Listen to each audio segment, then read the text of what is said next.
dimensional creation has nothing to do with going anywhere to get anything. Because if you combine a clear intention, a coherent thought, coherent brainwave pattern, with a coherent heart, moving into that elevated emotion, thoughts are electric and feelings are magnetic.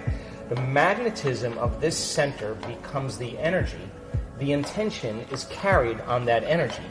And now you are broadcasting a new signature into the quantum field. Now, if it's done properly and you understand the mechanics, in fifth dimensional creation, you are not going anywhere to get anything. You are actually collapsing space and time, and you are drawing the experience to you. You are the vortex, because when there's a vibrational match between your energy and that potential that exists in the quantum field, like tuning a radio dial, when you lock into that frequency, if you keep revisiting that energetic signature over again every single day, then you don't have to go anywhere and get it. The new job finds you.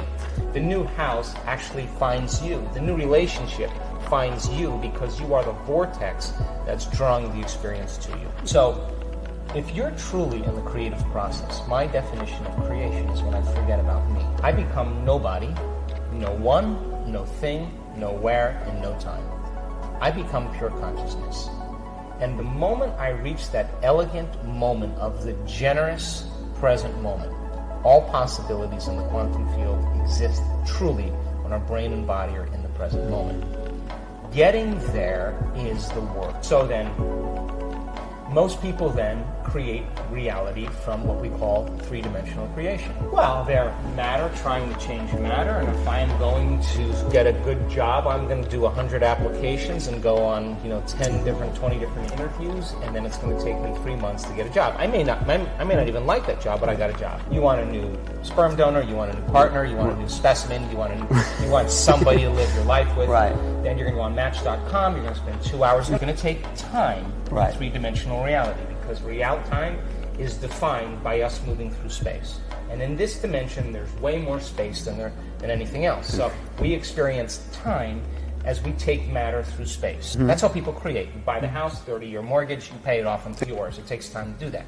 Now, when you teach people how to take their attention off of matter, off of objects, off of the particle, and sense energy and sense space and pay attention to nothing, the moment they begin to open their focus, all of a sudden their brainwaves begin to change from beta to alpha. But not only just alpha, where the imaginary inner world starts to become more real, but very coherent brainwave patterns in alpha. So when you're under stress, you're trying to control that person, that thing, that experience, and your attention is shifting from one thing to the next. Turns out that each one of those things has a neurological network in the brain assigned to it, because we've experienced it. As you try to control all these things and your attention is shifting, the brain is very incoherent. Because the moment you open your focus and the brain begins to acclimate, different compartments of the brain begin to unify. They begin to synchronize. And what syncs in the brain links in the brain. When your brain is coherent, you're coherent.